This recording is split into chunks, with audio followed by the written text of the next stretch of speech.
لا إله إلا الله محمد رسول الله عليه صلاة الله وآله والأحبة.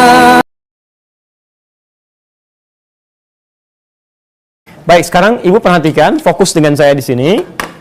Saya mau kasih contoh sangat penting sekali ya. Dan ini saya ingatkan, malaikat ini yang akan terkait erat dengan kebutuhan kita. Ini yang sangat akan bersinggungan dengan kebutuhan-kebutuhan harian kita. Ya. Saya mau kasih kasus sebentar ya. Saking pentingnya nanti Ibu pahami tentang uraian ini. Nanti jangankan permintaan biasa yang mustahil menurut manusia pun, kalau Ibu benar mohonkannya, malaikat ini bisa turun dan dengan izin Allah mengabulkan doa kita. Oke? Sekarang lihat, saya sampaikan situasinya. Ada suami istri, kemudian sudah berumah tangga. Ya, bukan hanya setahun, 2 tahun, puluhan tahun, dilukiskan di Quran, suaminya rambutnya sudah memutih, fisiknya sudah letih, bahkan mohon maaf, istrinya divonis, monofos dan mandul secara medis. Jadi, tidak punya keturunan. Dan orang mengatakan mustahil punya keturunan. Ya. Tapi apa yang dikerjakan oleh suaminya, ya, Masya Allah, beliau mengerjakan satu amalan yang membuat senang malaikat rahmat turun. Dan dengan memohon kepada Allah, dan dia membuat amalan juga yang membuat Allah senang. Di ketika Allah senang, malaikat juga senang. Begitu ditugaskan secepat kilat malaikat turun. Ya. Saya mau sampaikan Quran surah ketiga ayat 38 sampai 39. Posisi paling kanan sebelah atas. Ya. Baik, lihat kalimatnya. Hunalika da'a Zakaria rabbah. Di sana, garis bawahi kalimat di sana ini. Ya. Di sana nanti kita akan lihat. Ya. Zakaria kemudian berdoa kepada Allah, bermohon. Ya. Perhatikan kalimatnya. Qala rabbi habli min ladunka dzurriyyatan thayyibah.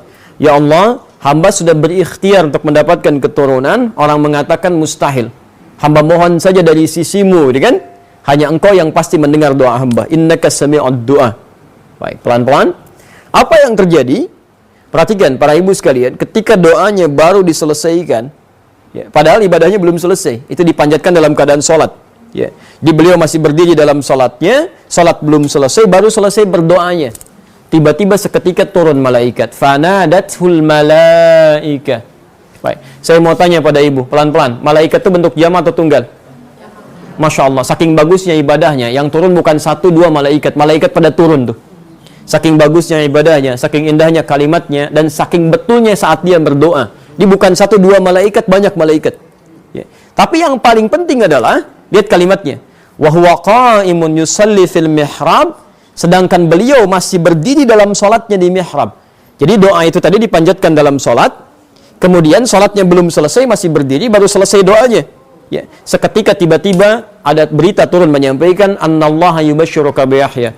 Allah kasih kabar gembira kepada Anda akan punya keturunan, langsung namanya dari Allah, namanya Yahya. Artinya hidup. Yang mustahil menurut manusia lahir dari rahim seorang yang monofos dan mandul, bayi yang hidup, kata Allah nggak ada yang mustahil bagi saya. Jadi dan hidup dia. Jelas sampai sini? Baik, pelan-pelan ibu sekalian, yang paling menarik, bukankah yang memberikan kabar tentang rizki, tentang kebaikan, tentang rahmat, itu malaikat Mikail? Jelas ya? Jadi ketika memberikan kabar, malaikatnya malaikat Mikail.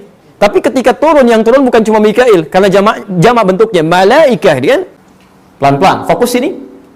Karena itu, ketika Nabi Zakaria memohon kepada Allah dengan satu permohonan yang menurut manusia mustahil, tapi beliau melakukan satu aktivitas puncak dari semua zikir, yaitu salat. Ibu bayangkan, ya, puncak dari semua zikir. Ada orang doa saja, ada orang baca Quran saja, ada orang menghafal Quran saja. Nabi Zakaria kemudian menggabungkan semua jenis zikir ini dilakukan dalam salatnya. Apa yang terjadi? Malaikat kemudian turun menyampaikan berita. Jangankan yang biasa, yang mustahil pun dikabulkan. Yang mustahil dikabulkan. Berita baiknya untuk kita, pelan-pelan, berita baiknya untuk kita, mohon maaf, Nabi Zakaria bermohon dulu kepada Allah, baru dikabulkan. Umatnya Nabi Muhammad SAW ditunggu dalam setiap waktu, setiap keadaan waktu salat. Ya, ditunggu oleh Allah, mau minta apapun sepanjang benar cara salatnya, itu akan dikabulkan. Itu ada di hadis riwayat Abu Daud nomor hadis 649. Ya. Idza qala al-'abdu iyyaka na'budu wa iyyaka nasta'in, jika seorang hamba berkata dalam salatnya, ya Allah, lihat kalimatnya, iyyaka na'budu, sekarang hamba ibadah salat hanya untukmu, wa iyyaka nasta'in, dan hamba punya persoalan sekarang, hamba mohonkan hanya kepadamu. Lihat jawabannya. Qala Allah azza wa jalla, Allah berfirman menjawab, hadza baini wa baina abdi, ini perjanjian antara aku dengan hambaku, wa li abdi ma sa'al, dan untuk hambaku kalau benar ibadahnya, benar salatnya, aku akan kabulkan apapun yang dia minta.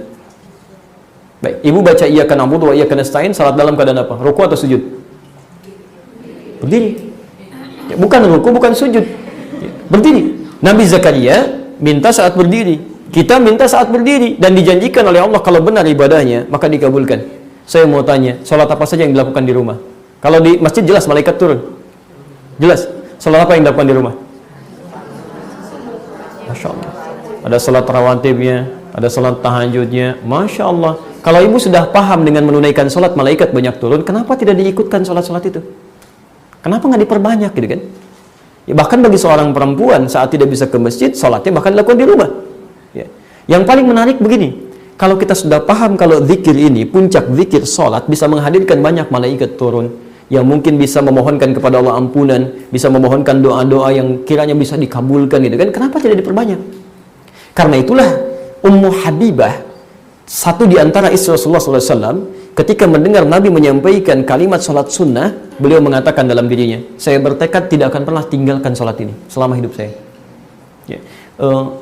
At-Tirmidzi nomor hadis 586. Man shalla itsnatai asyrata rak'atan, siapa yang menunaikan sholat 12 rakaat fi yaumin wa lailatin, yang mengiringi sholat malam dan siangnya, sholat fardunya. Ya. Pelan-pelan, arba'an qabla dhuhri, 4 rakaat sebelum zuhur.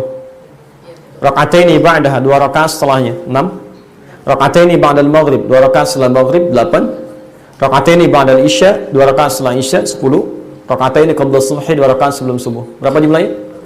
12. Perhatikan kalimatnya. Bunyalahu bihinna baitun fil jannah. Kata Nabi, maka Allah akan berikan jaminan selama konsisten sampai dia wafat akan dibangunkan satu rumah untuknya di surga. Satu rumah untuknya di surga. Masya Allah. Bukan hanya bisa mempercepat terkabulnya doa, tapi Allah memberikan yang lebih dari situ. Sekarang perhatikan.